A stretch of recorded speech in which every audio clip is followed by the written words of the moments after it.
৩৭০০ জনকে আইডেন্টিফাই করতে না পারলে আপনি ২৫,৭৫৩ জনকে সাজা দেবেন, ২৬,০০০ জনকে সাজা দেবেন। প্রয়োজনে ১০ জন অপরাধীও যদি ছাড়া পেয়ে যায় তবুও যেন একজন নিরপরাধ শাস্তি না পায়। আপনি তো ল অফ ন্যাচারাল জাস্টিসকে ভায়োলেট করছেন। আমাদের আশঙ্কাটা এই জায়গাতেই অমূলক লাগে না যে আর কেউ দ্বিতীয় অরণ্যদেব হওয়ার জন্য তৈরি হচ্ছেন না তো? অরণ্যদেব ইন ওয়েটিং, গাঙ্গুলি 2, গাঙ্গুলি 3, গাঙ্গুলি 4, কারোর চাকরি যাবে না। এই রায় বেআইনি, এই রায় অবৈধ। আদালত যদি সেই দায়িত্ব পালন করতে গিয়ে যোগ্য অযোগ্য সবাইকেই একই জায়গায় ফেলে মুড়িমুড়কির একদর করে ফেলে, তাহলে তো বিচার হলো। একজন ছাত্রের দুষ্টুমির জন্য বা দুজন ছাত্রের বদমাইশির জন্য ক্লাসে ৪০ জন ছাত্রকে বরখাস্ত করে দেবেন, সাসপেন্ড করে দেবেন, এটা তো হতে পারে। কোথায় ন্যাচারাল জাস্টিস? বিচারের বাণী তো নীরবে নিভৃতে কাটছে। বিজেপির লিডার অফ অপোজিশন এই রাজ্যের বুকে আগে থেকে বলে দিচ্ছে যে সপ্তাহের শুরুতে আমি বোমা ফাটাবো এবং সপ্তাহের প্রথম দিন আদালত এই রায় দিচ্ছে। তার মানে হয় এই রায় বিজেপি লিখে দিয়েছে, আর নইলে পরে এই বিচারপতির কোনো মনোভাব আছে আগামী দিনে অভিজিৎ গাঙ্গুলি পার্ট 2 হওয়ার। বিচারপতিরা আসলে বিজেপির অঙ্গুলি হেলনে কাজ করছে। ইতিমধ্যে হাইকোর্ট থেকে আদেশ দেওয়া হয়েছে, যে রায় দেওয়া হয়েছে যে 2016 সালের সম্পূর্ণ প্যানেল এসএসসি কে বাতিল করে দেওয়া হয়েছে, যার মধ্যে বলা যাচ্ছে যোগ্য তো অযোগ্য প্রার্থী তো রয়েছে, কিন্তু যোগ্য প্রার্থীর সংখ্যা অনেক বেশি রয়েছে। সেই বিষয়ে কি বলবেন?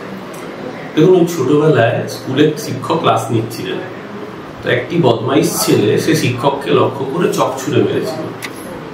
শিক্ষক আইডেন্টিফাই করতে পারেননি কোন ছাত্র এই কাজটা করেছে, তার জন্য তিনি গোটা ক্লাসকে রাস্টিকেট করে দিয়েছিলেন। এই গল্পটা আমার নতুন করে মনে পড়ছে। হনুমানকে বলা হয়েছিল বিষণ্ণকরণে খুঁজে আনতে পারেনি বলে গন্ধমাদন পর্বত তুলে এনেছিলেন। আমার বক্তব্য, যদি কোনো অন্যায় হয়ে থাকে, ৩৭০০ জনের বলছেন ওএমআর-এ বিকৃতি হয়েছে, ৩৭০০ জনকে আইডেন্টিফাই করতে না পারলে আমি তর্কের খাতিরে ধরেই নিলাম যে এসএসসি খুব খারাপ, এসএসসি তথ্য দিতে পারেনি, কিন্তু বিচার করার দায়িত্ব তো কোর্টের। তো কোর্ট যদি সেটা আইডেন্টিফাই করাতে না পারে, তার জন্য আপনি ২৫,৭৫৩ জনকে সাজা দেবেন, ২৬,০০০ জনকে সাজা দেবেন। ল অফ ন্যাচারাল জাস্টিস কি বলে? যে প্রয়োজনে ১০ জন অপরাধীও যদি ছাড়া পেয়ে যায় তবুও যেন একজন নিরপরাধ শাস্তি না পায়। আপনি তো ল অফ ন্যাচারাল জাস্টিসকে ভায়োলেট করছেন। এই রায় সুপ্রিম কোর্টে যাওয়া মাত্র তৎক্ষণাৎ খারিজ হবে। এই রায় সম্পূর্ণভাবে জনস্বার্থ বিরোধী এবং দুর্ভাগ্যজনকভাবে হলো এর আগে বিভিন্ন বিচারপতিদের ভূমিকা ভারতবর্ষের মানুষ এই সন্দেহের বাতাবরণ তৈরি করে দিতে পেরেছে যে রাম মন্দিরের রায় দেওয়া বিচারপতি যদি রাজ্যসভায় মনোনীত সাংসদ হয়ে যান, ৩৭০ ধারা রায় দেওয়া বিচারপতিরা যদি কোনো রাজ্যের রাজ্যপাল হিসেবে পুরস্কৃত হন, এবং একজন বিচারপতি কলকাতা হাইকোর্টের সিটিং অবস্থায়, জাজ থাকা অবস্থায় বলছেন যে আমি বিজেপির সাথে যোগাযোগ করেছিলাম এবং বিজেপি আমার সাথে যোগাযোগ করেছিল, এবং তারপর তিনি রিটায়ারমেন্টের আগেই তিনি রিজাইন করে বিজেপির প্রার্থী হয়ে যান লোকসভা কেন্দ্রে, তখন আমাদের আশঙ্কাটা এই জায়গাতেই অমূলক লাগে না যে আর কেউ দ্বিতীয় অরণ্যদেব হওয়ার জন্য তৈরি হচ্ছেন না তো? অরণ্যদেব ইন ওয়েটিং, গাঙ্গুলি 2, গাঙ্গুলি 3, গাঙ্গুলি 4, অনেকের মনে সুপ্ত বাসনা থাকতে পারে। আমরা বিচার ব্যবস্থার প্রতি সম্মান রেখে বলছি, কতিপয় বিচারপতির আচরণ সারা ভারতবর্ষের মধ্যে কিন্তু আজকে এই প্রশ্নটা তুলতে বাধ্য করছে সাধারণ মানুষকে। তবে যারা চাকরি হারা হয়েছে তাদের মধ্যে যারা দাবি করছে তারা যোগ্য প্রার্থী, তারা এখন যে আগে যেমন আমরা দেখেছি যে বঞ্চিত চাকরি প্রার্থীরা গান্ধীমন্দির পদদেশী বা মাতঙ্গিনী পদদেশী তারা ধর্নায় বসছে, এখন বসে আছে, তারাও এখন ধর্নায় বসছে তাদের চাকরির জন্য। কারোর চাকরি যাবে না। এই রায় বেআইনি, এই রায় অবৈধ। এই রায়ের বিরুদ্ধে সরকার সুপ্রিম কোর্টে যাবে, চাকরি প্রার্থীরা সুপ্রিম কোর্টে যাচ্ছে, এবং অবিলম্বে সুপ্রিম কোর্টে যাওয়া মাত্র এই রায় খারিজ হবে। এই রায় সম্পূর্ণভাবে বেআইনি, অগণতান্ত্রিক রায়। এই রায়ের বিরুদ্ধে উচ্চ আদালতে যাওয়ার অধিকার সকলের আছে। সরকার, মুখ্যমন্ত্রী নিজে ঘোষণা করেছেন আমরা সরকারগতভাবে এদের পাশে থাকবো, এবং আইনজীবীরা তাদের হয়ে লড়াই করবেন, এবং তার সাথে সাথে যারা কর্মপ্রার্থী, যাদের চাকরি চলে গেছে এই রায়ের ফলে, তাদের এই সংগঠন তো রয়েছে, সবাই মিলে ঐক্যবদ্ধভাবে এই অন্যায়, এই অগণতান্ত্রিক রায়ের বিরুদ্ধে একসাথে লড়াই হবে। যারা বঞ্চিত চাকরি প্রার্থী, মানে এখনো পর্যন্ত যারা ধর্নায় বসে রয়েছে বা ধর্নায় করছে, তারা তো এই রায় খুশি হয়নি। তারা বলছে যে যারা অযোগ্য চাকরি প্রার্থী তাদের দিক থেকে রায়টা হয়েছে, তাহলে আমরা যে এতদিন ধরে বঞ্চিত রয়েছি আমাদের জন্য কি রায় হবে? আমি দেখুন আবারও বলছি, যোগ্য না অযোগ্য সেটা এই মুহূর্তে নির্ধারণ করার দায়িত্ব আদালতের। কে যোগ্য কে অযোগ্য, আদালত যদি সেই দায়িত্ব পালন করতে গিয়ে যোগ্য অযোগ্য সবাইকেই একই জায়গায় ফেলে মুড়িমুড়কির একদর করে ফেলে, তাহলে তো বিচার হলো না, তাহলে তো কাজের বিচার হলো। আদালত হচ্ছে মানুষের শেষ ভরসার জায়গা। সেই জায়গায় যদি কাজের বিচার হয়, তাহলে এইরকম অ্যানার্কিটাই চলতে থাকবে। আদালতের সেই জায়গায় উচিত ছিল যে যারা সত্যি সত্যি অযোগ্য, যারা কারচুপির আশ্রয় নিয়েছেন, যারা অনৈতিকতার আশ্রয় নিয়েছেন, তাদেরকে আইডেন্টিফাই করা দরকার। আমরা কমিটি বের করতো, একটা কমিটি স্থাপন করতো, কমিটি স্থাপন করে তাদের কাছে তো ডেটা রয়েছে, তাদের কাছে তো সার্ভারের ডেটা রয়েছে, সেই কমিটি এবং যে ডেটার ভিত্তিতেই রায় হয়েছে সেখান থেকেই তারা ছাঁকনি দিয়ে ছেঁকে নিতেন যে কাদের মার্কশিটে ট্যাম্পারিং হয়েছে, কাদের ওএমআর শিটে ট্যাম্পারিং হয়েছে।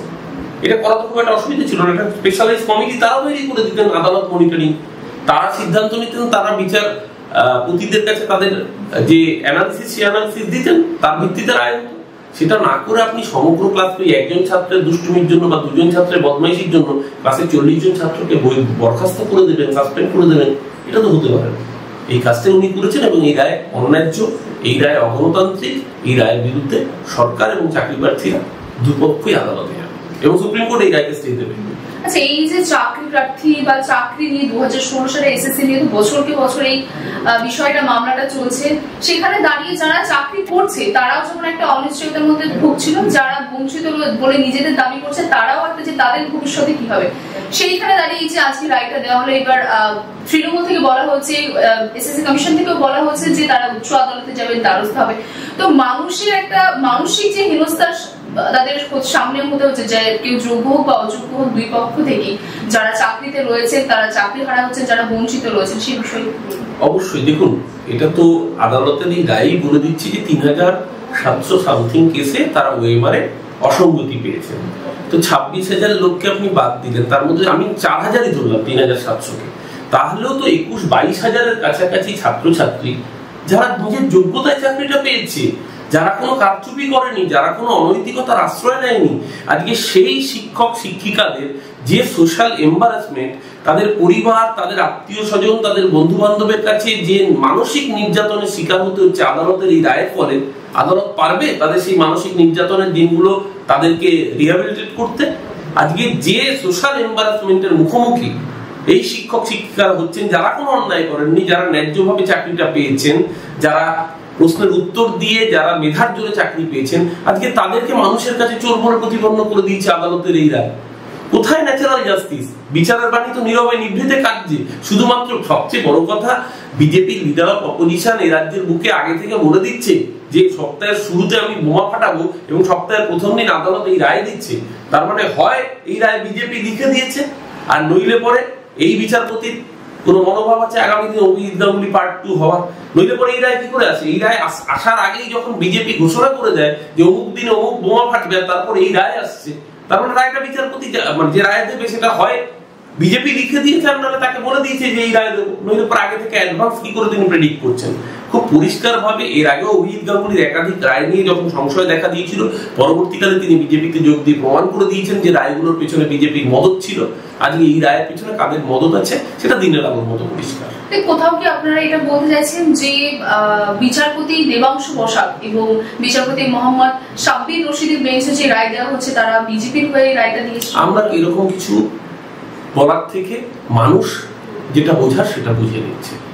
আমরা আবার বলছি, আমরা ব্যক্তিগতভাবে কারোর বিরুদ্ধে নই, আমরা বিচার ব্যবস্থাকে সম্মান করি, কিন্তু কোন কোন বিচারপতি এমন এমন কাজ করছেন যাতে এই সন্দেহগুলো মানুষের মনে এবার এই কারণে উদ্রেক হয় যে আমি যেটা প্রথমে আপনাকে বললাম, রাম মন্দিরের রায় যিনি দিয়েছেন তাদের মধ্যে অন্যতম একজন বিচারপতিকে দেখা যাচ্ছে রাজ্যসভায় মনোনীত সাংসদ হয়ে যেতে বিজেপিরা বলে, একজনকে দেখা যাচ্ছে 370 ধারার সঙ্গে জড়িত, রায়ের সঙ্গে জড়িত, তাকে দেখা যাচ্ছে কোন রাজ্যের রাজ্যপালের পদ অলঙ্কৃত করতে, এখানে দেখা যাচ্ছে বিজেপির লোকসভার টিকিট পেতে। তো মানুষের মনে বিচার ব্যবস্থা সম্পর্কে কি ধারণা এরা তৈরি করছেন? এই বিচারপতিরাই তো তৈরি করে দিচ্ছেন মানুষের মনে ধারণা যে বিচারপতিরা আসলে বিজেপির অঙ্গুলি হেলনে কাজ করছেন। আমি খারাপ কথা বলছি না, বিচারপতিরা কয়েকজন, সব বিচারপতি অবশ্যই নন, অধিকাংশ বিচারপতি সৎ, অধিকাংশ বিচারপতির উপর মানুষের ভরসা রয়েছে, কিন্তু এই কতিপয় বিচারপতির জন্য সামগ্রিকভাবে বিচার ব্যবস্থার চিত্রটা সত্যি সত্যি কি ঠিক থাকছে, নষ্ট হচ্ছে না? দেশের মানুষ আজকে এই প্রশ্ন করছেন। আজ রবিশ কুমারের মতো সাংবাদিক তিনি অভিজিৎ গাঙ্গুলির রেফারেন্স টেনে এনে তার ইউটিউব ভিডিও লক্ষ লক্ষ কোটি কোটি মানুষ দেখছে। আজ ধ্রুবরাটির ভিডিওতে এই ঘটনাগুলো উঠে আসছে। আজকে আপনাদের মতো ইউটিউব চ্যানেলগুলো গদি মিডিয়া দেখাবে না, কিন্তু থার্ড স্ট্রিম মিডিয়াগুলো, আলাদা মিডিয়াগুলো, যে মিডিয়াগুলোর এত পপুলারিটি আজকে, তার কারণ তারা সত্যিগুলো মানুষের সামনে তুলে ধরছে।